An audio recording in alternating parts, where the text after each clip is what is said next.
Olá e boas-vindas a quem está nos ouvindo para mais uma análise aprofundada. É, é excelente contar com a companhia da nossa audiência para este mergulho bem detalhado.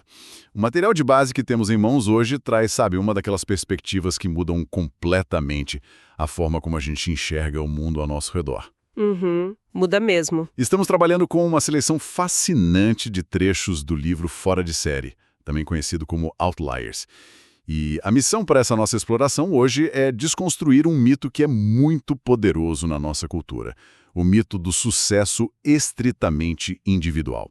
Sabe aquela ideia do self-made man? É, aquela figura da pessoa que vence na vida armada puramente com sua própria garra. Exato, com suor e um talento nato inabalável. Hoje, a gente vai investigar as forças ocultas, as vantagens invisíveis e as heranças culturais que realmente moldam as pessoas consideradas excepcionais. E acho que, para quem está acompanhando, a gente pode deixar um pequeno quebra-cabeça para começar, né? Sim, por favor. O que uma cidadezinha de imigrantes italianos nos Estados Unidos, onde incrivelmente ninguém tinha problemas de coração, os meses de nascimento de jogadores profissionais de hóquei no Canadá e as horas gastas em antigas salas de computação da década de 70 têm em comum. Nossa, é uma mistura em tanto. Vamos começar a puxar esses fios então. Acho que o melhor ponto de partida é voltar um pouco no tempo e falar sobre um lugar chamado Roseto. É um excelente ponto de partida para essa nossa exploração. Porque, para entender essa desconstrução do sucesso individual, a gente precisa primeiro olhar para um mistério médico. Um mistério que desafiou toda a comunidade científica na década de 50. Roseto Valfortore era uma pequena aldeia lá na Itália, certo? Isso. E no final do século XIX, um grupo de imigrantes saiu de lá e foi parar nos Estados Unidos. Eles acabaram se estabelecendo em uma encosta rochosa, na Pensilvânia. Eles construíram uma comunidade incrivelmente isolada e coesa, trabalhando duro nas pedreiras de ardósia da região. Eles basicamente recriaram a aldeia natal nas montanhas americanas. Exatamente. Com ruas estreitas, casas de pedra coladas umas nas outras, plantações nos quintais e o dialeto italiano soando por toda parte. Essa cidadezinha teria passado completamente despercebida se não fosse por um médico chamado Eastworth Wolf. Ele passava os verões nas redondezas e notou algo muito estranho. E o que o Dr. Wolf encontrou ali é um contraste brutal com o resto do país naquela época. Nos anos 50, os Estados Unidos enfrentavam uma epidemia avassaladora de ataques cardíacos. Era a principal causa de morte para homens com menos de 65 anos. E a medicina ainda não entendia direito o porquê. Pois é, medicações modernas para colesterol simplesmente não existiam. Mas em Roseto, o cenário era completamente diferente. Quase ninguém com menos de 55 anos morria de ataque cardíaco, ou sequer mostrava sintomas de doenças do coração. A taxa de mortalidade geral da cidade era cerca de 30 e poucos por cento menor do que a média nacional. É um absurdo estatístico para a época. E não parava por aí. Não parava. Não havia registros de suicídio, de alcoolismo. A dependência de auxílios do governo era inexistente. As pessoas ali simplesmente envelheciam e morriam de causas naturais associadas à idade avançada. O instinto natural da medicina, claro, foi buscar uma explicação científica óbvia, né? O Dr. Wolf chamou um sociólogo, o John Brune, e eles começaram um processo rigoroso de eliminação. A primeira hipótese lógica seria a dieta. Faz sentido. Eles pensaram que os moradores deviam ter trazido hábitos saudáveis do Mediterrâneo. Muito azeite, peixe, vegetais frescos. Mas a investigação descartou a alimentação rapidamente. Os dados mostraram o oposto, né? A dieta deles era tudo menos leve. Eles cozinhavam com banha de porco. Exato, banha de porco. A pizza consumida em Roseto não era aquela massa fina e delicada da Itália. Era uma massa pesada, cheia de salsicha, pepperoni, ovos. E os doces tradicionais italianos, que na Europa eram guardados apenas para o Natal ou casamentos, nos Estados Unidos eram devorados o ano todo. Porque agora eles tinham dinheiro para comprar os ingredientes. Gorduras. Então, definitivamente, a dieta não era um escudo contra infartos. Tá, então a segunda hipótese levantada foi o exercício físico. Novamente, a teoria caiu por terra. Ninguém ali tinha o hábito de praticar esportes ou correr pela manhã. Muitos eram fumantes pesados e havia altos índices de obesidade na cidade. O que nos leva à genética. Porque se não é o que a pessoa come, nem o quanto ela se movimenta, o segredo só pode estar no DNA. Foi o que a equipe médica pensou. Deve haver um gene protetor nessa população específica. Eles rastrearam parentes desses indivíduos que haviam se mudado para outras partes dos Estados Unidos, vivendo longe daquela comunidade na Pensilvânia. Eles queriam ver se esses parentes distantes compartilhavam dessa mesma saúde de ferro. E o resultado foi negativo. Longe de Roseto, os parentes adoeciam e infartavam nas mesmas taxas do resto do país. Nossa! Por fim, investigaram a geografia e o clima. Talvez a água da montanha. Mas cidades vizinhas, como Bangor e Nazareth, habitadas por outros imigrantes europeus que faziam o mesmo tipo de trabalho duro, tinham taxas de doenças cardíacas 3 vezes maiores que Roseto. Então, eliminando a comida, o exercício, a genética e a água, sobra apenas o estilo de vida, a dinâmica social daquele lugar. A conclusão foi que o segredo estava na própria comunidade. Wolf e Brum andaram pelas ruas e observaram a estrutura social. As pessoas paravam constantemente para conversar nas calçadas. Muitas casas abrigavam 3 gerações sob o mesmo teto. O que significava que os idosos eram reverenciados e integrados à rotina e não isolados em asilos? Exatamente. Em uma cidade de menos de 2.000 pessoas, havia 22 organizações cívicas ativas. Havia um espírito incrivelmente igualitário. A cultura local punia severamente a ostentação por parte de quem ganhava mais dinheiro. E, ao mesmo tempo, criava uma rede de proteção financeira e emocional para quem estivesse passando por dificuldades. Era um ecossistema que anulava o estresse crônico. E hoje sabemos que o estresse é um dos maiores gatilhos para doenças cardiovasculares. Há uma metáfora nos textos do Gladwell que ilustra isso muito bem. A analogia da árvore, eu acho fantástica. Se observarmos o carvalho mais alto e frondoso de uma floresta, sabemos que ele cresceu a partir de uma semente resistente. Com certeza. A semente importa. Mas ele não é o mais alto apenas por causa da semente. Ele chegou lá porque, ao acaso, nenhuma outra árvore ao redor cresceu o suficiente para bloquear a sua luz do sol. Ele cresceu porque o solo, naquele metro quadrado específico, era excepcionalmente fértil. Porque nenhum animal roeu sua casca quando ele ainda era apenas um broto frágil, e porque nenhum lenhador passou por ali para cortá-lo. Essa metáfora traduz brilhantemente o argumento central. A comunidade médica da época era muito cética em relação ao Dr. Wolf.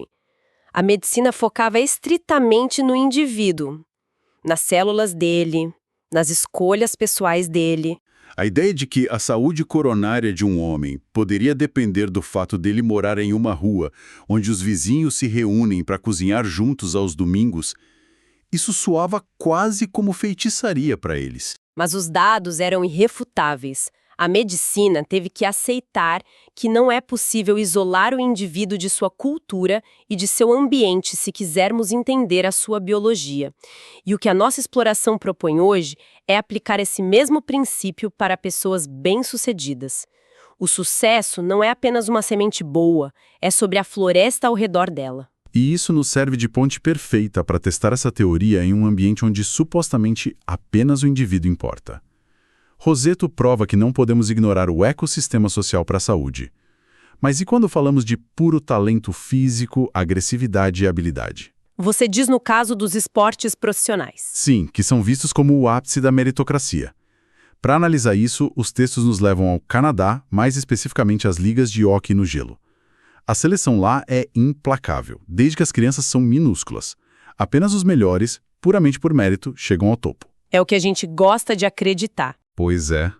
Mas um psicólogo chamado Roger Barnsley notou algo nas listas de jogadores nos anos 80 que quebra essa ilusão por completo. Barnsley estava assistindo a um jogo com sua esposa quando ela reparou em um detalhe bizarro impresso no programa da partida.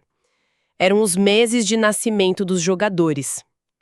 Intrigado com aquilo, ele foi atrás dos dados de todos os profissionais que conseguiu encontrar.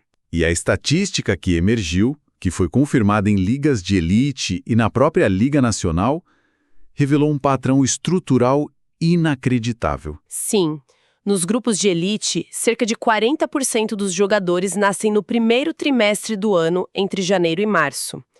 30% nascem entre abril e junho, 20% entre julho e setembro, e a fatia minúscula de 10% nasce nos últimos 3 meses, entre outubro e dezembro. É uma discrepância monumental, que não tem como ser explicada por uma distribuição aleatória de talento genético. Nenhuma. Certo, mas vamos pensar como alguém que duvida dessa premissa por um momento. Mesmo que uma criança nascida em janeiro seja fisicamente maior aos 9 ou 10 anos de idade do que um garoto nascido no final do ano, essa diferença não desaparece com o tempo? Essa é a dúvida mais comum. Quero dizer, aos 18 ou 19 anos, o desenvolvimento físico se estabiliza, porque o talento bruto do garoto nascido em dezembro não aparece mais tarde, permitindo que ele alcance os outros. Essa é a pergunta-chave. E a resposta é o que o sociólogo Robert Merton batizou de efeito Mateus. Inspirado naquela passagem bíblica. Isso mesmo. A passagem que diz que a todo aquele que tem será dado e terá em abundância. O que acontece no hóquei canadense não é apenas uma diferença física temporária, é uma vantagem cumulativa. A data limite de corte para as ligas infantis lá é 1º de janeiro. Ah, então quem nasce em janeiro joga na mesma categoria de quem nasce em dezembro do mesmo ano. Exato. Aos 9 anos de idade, uma criança nascida no começo de janeiro tem quase um ano inteiro de desenvolvimento motor e físico a mais que a nascida em dezembro. Os olheiros e treinadores olham para o gelo e confundem essa maturidade física com talento inato. E aí a engrenagem do sistema começa a girar de forma desigual. O garoto de janeiro é selecionado para o time AAA, que é a equipe de elite. E ao entrar nesse time, a vida dele muda completamente. É exatamente aí que a diferença deixa de ser temporária e se torna permanente. O menino escolhido passa a treinar com os melhores técnicos, ele tem acesso a mais horas de gelo por semana, ele joga contra oponentes mais fortes, o que acelera seu desenvolvimento tático. E disputa o dobro de partidas por temporada do que o menino de dezembro, que foi deixado nas ligas inferiores, as mais recreativas. O garoto menor, que talvez até tivesse mais talento natural, perde o acesso ao treinamento de alta performance. E isso tem um custo psicológico profundo. Aos 10 anos, a criança de dezembro internaliza a ideia de que não é boa o suficiente, quando na verdade ela só nasceu no mês errado. É de partir o coração pensar nisso. Enquanto isso, o garoto de janeiro, ao chegar aos 14 anos, já recebeu milhares de horas a mais de prática qualificada. Ele não é mais apenas mais maduro. Aos 14 anos, ele realmente se tornou um jogador superior. A vantagem inicial, que era puramente arbitrária e burocrática, se solidificou em habilidade real. E os textos mostram que esse padrão do efeito Mateus transborda para outros esportes com datas de corte rígidas, como o beisebol nos Estados Unidos ou o futebol na Europa. Acontece em quase todo lugar que tem essa divisão por idade. Mas há um detalhe que considero ainda mais alarmante nas fontes que estamos analisando. Isso acontece também na educação. O mesmo mecanismo invisível que exclui crianças do hóquei afeta o desempenho acadêmico em larga escala. É uma implicação muito mais séria para a nossa sociedade. Pesquisadoras chamadas Kelly Bedard e Elizabeth Dewey analisaram os resultados do TIMSS, que é um exame internacional padronizado de matemática e ciências. E o padrão das datas de corte se repetiu nas salas de aula. O mesmo padrão do hóquei? O mesmo padrão. Crianças da 4ª série, que são as mais velhas de suas turmas, pontuam consistentemente melhor.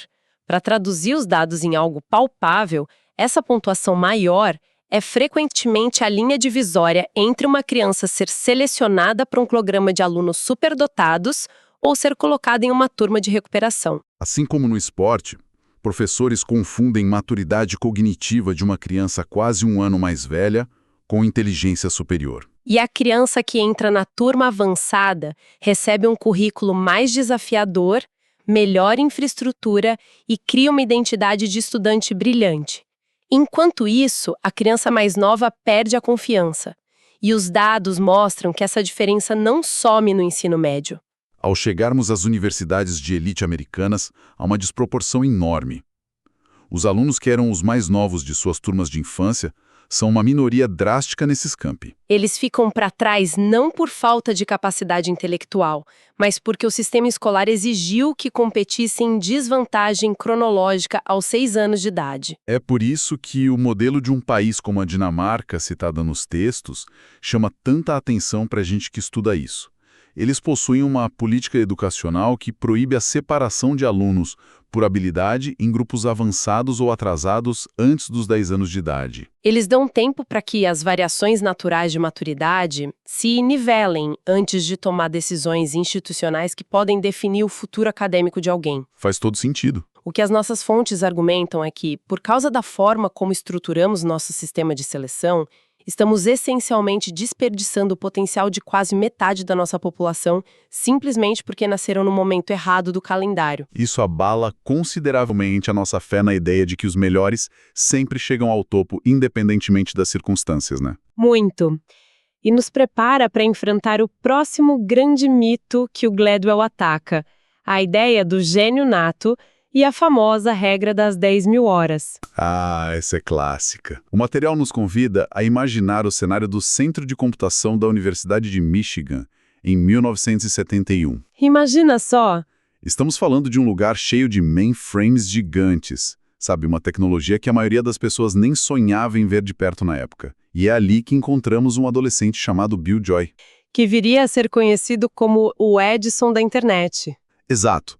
Ele reescreveu sistemas fundamentais como o Unix e foi um dos arquitetos da linguagem Java. A lenda do Vale do Silício gosta de retratar figuras como ele como mentes isoladas, cérebros que nasceram prontos para revolucionar a tecnologia. É uma narrativa sedutora. Mas um estudo liberado pelo psicólogo K. Anders Ericsson, realizado na Academia de Música de Berlim, desmonta a teoria de que o dom inato é o principal motor da genialidade. Como foi esse estudo na Academia de Berlim? O Ericsson dividiu os violinistas da instituição em 3 categorias. O grupo das estrelas, músicos com potencial para carreiras de nível mundial. O grupo dos músicos bons, que tocariam em orquestras respeitáveis. E o grupo daqueles que se tornariam professores de música em escolas. Todos eles haviam começado a tocar por volta dos 5 anos de idade, certo? Todos. A grande investigação foi tentar descobrir o que separava as estrelas dos demais. Seria o tamanho das mãos, uma percepção auditiva genética. E o que descobriram foi pura matemática de esforço. Absolutamente. A única métrica que explicava a diferença de performance era a quantidade de horas que esses alunos praticaram sozinhos ao longo da vida. As famosas horas de prática. Quando chegaram aos 20 anos, o grupo das estrelas acumulava incrivelmente 10.000 horas de prática focada. Os alunos medianos tinham em torno de 8.000 horas e os futuros professores cerca de 4.000 horas. E a parte mais reveladora do estudo, pelo que eu li aqui nas fontes, os pesquisadores não encontraram um único talento natural. Alguém que tenha chegado a um nível de excelência mundial praticando uma fração desse tempo. Nem um único caso. E também não encontraram nenhum fracassado, alguém que tenha trabalhado duro por 10.000 horas e ainda assim continuasse medíocre. O esforço extraordinário foi o denominador comum universal. Isso estabelece o limiar de que, para alcançar a maestria em tarefas cognitivamente complexas, o cérebro humano precisa dessa bagagem de 10.000 horas. E para colocar isso em perspectiva para nossa audiência, estamos falando de praticar intensamente por 3 horas ao dia, todos os dias, durante 10 anos. É uma dedicação quase sobre-humana. Mas e quanto aos prodígios clássicos? A história nos ensina que figuras como Mozart escreviam sinfonias perfeitas na infância. Isso não contradiz a regra? Na verdade, confirma a regra de forma brilhante. Quando críticos musicais e historiadores analisam profundamente as primeiras composições de Mozart, feitas quando ele era criança, descobrem que não eram nada revolucionárias. Sério? Sim, e muitas vezes eram arranjos pesadamente reescritos pelo pai dele. A primeira peça de Mozart genuinamente considerada uma obra-prima original foi o Concerto número 9. Ele o compôs aos 21 anos de idade. Levando em conta que ele começou a compor bem cedo, ele já estava praticando a arte da composição há mais de uma década. E o mesmo vale pro Bob Fischer, no xadrez, né? Exatamente. Levou cerca de 9 anos ininterruptos de campeonatos e estudos rigorosos para que ele alcançasse a maestria de grão-mestre. O talento até pode existir como um ponto de partida, mas a excelência exige as 10.000 horas. Voltando então ao Bill Joy, lá no Centro de Computação de Michigan, em 71, como essa matemática de horas explica o sucesso dele? Porque se a gente analisar o contexto da época, programar computadores não era como abrir um laptop hoje em dia. Passava longe disso. Os programas eram escritos perfurando buracos à máquina em milhares de cartões de papel. O programador entregava uma pilha de cartões na porta de uma sala. Um operador alimentava o computador gigante e a pessoa tinha que esperar o dia inteiro pelo resultado. E se um único cartão estivesse com o furo no lugar errado, o programa travava e o ciclo de 24 horas recomeçava. E imagina a frustração. Nessa lentidão analógica, acumular 10.000 horas de prática na juventude era fisicamente impossível para qualquer um. Era impossível, a menos que houvesse uma revolução no ecossistema ao redor. E foi exatamente isso que o Bill Joy encontrou. A Universidade de Michigan foi pioneira em implementar um sistema chamado time sharing, ou tempo compartilhado. Esse sistema eliminou os cartões perfurados. Várias pessoas podiam usar terminais ligados por cabos telefônicos ao computador central e programar em tempo real. Isso. Uma linha de código errada podia ser apagada e reescrita instantaneamente. Joy não era apenas brilhante. Ele encontrou uma falha no sistema de acesso da universidade, que o permitia ficar logado de graça por noites e fins de semana inteiros. A enorme vantagem dele não foi apenas um cérebro rápido. Foi o privilégio logístico e institucional de poder viver e respirar a programação em tempo real. Foi assim que ele conseguiu suas 10.000 horas antes da grande maioria dos programadores do planeta. Eu acho fascinante notar que atingir essas horas não é um ato de pura vontade solitária. Exige tempo livre e ausência de restrições severas. Requer pais que não exijam que o filho arrume um emprego formal aos 15 anos para ajudar a pagar as contas. Requer uma infraestrutura técnica que pouquíssimos lugares no mundo tinham na época. A genialidade dele floresceu porque as condições ambientais permitiram. E isso amarra todos os pontos que abordamos nesta análise de hoje. Seja a saúde inabalável que dependia inteiramente do suporte emocional e social nas ruas de Roseto, seja a falha burocrática das datas de corte que oferece oportunidades irrepetíveis a um grupo aleatório de crianças nos esportes e escolas, ativando o efeito Matthews. Ou seja, a oportunidade histórica rara que permite alguém passar 10.000 horas imerso em um novo campo tecnológico. Fica absolutamente claro que as histórias de sucesso extremo nunca são histórias de pessoas que escalaram as montanhas sozinhas. A floresta ao redor sempre é o fator determinante. O que nos traz a uma reflexão muito prática para quem está nos acompanhando. Adotar essa visão muda radicalmente a forma como avaliamos as trajetórias. Reduz o peso brutal e frequentemente cruel de atribuir cada tropeço ou falta de ascensão a uma mera falha de caráter ou falta de esforço individual. Tira um pouco daquela culpa opressora em uma. E no espectro oposto, exige muita humildade de quem atingiu posições de grande destaque. Uma pessoa de sucesso precisa reconhecer que parte de sua conquista se deve ao mês em que nasceu, à classe social dos pais que bancou seus anos de formação, ou a sorte de estar em um lugar que tinha a infraestrutura certa na década certa. Essa lente traz uma dose muito necessária de empatia para a forma como desenhamos nossas instituições. Com base em tudo isso, acho que é uma última peça a se considerar sobre esse maquinário de oportunidades. Vimos que as 10.000 horas, combinadas com uma vantagem tecnológica rara, como o primeiro sistema de tempo compartilhado, criaram os titãs da era dos computadores. Mas os ecossistemas mudam. Mudam o tempo todo. Hoje, com o surgimento das ferramentas de inteligência artificial generativa, o próprio conceito de prática manual está sendo desafiado. É um ótimo ponto. Se uma IA consegue gerar código, escrever textos ou estruturar dados complexos em segundos, essencialmente comprimindo anos de prática humana em um único comando, fica a dúvida para nós.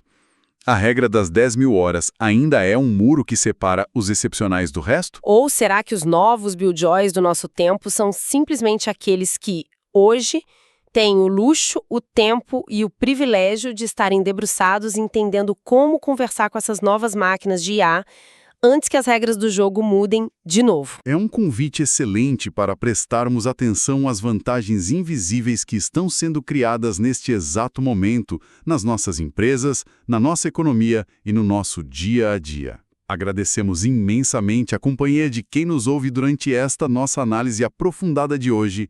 Até a próxima exploração.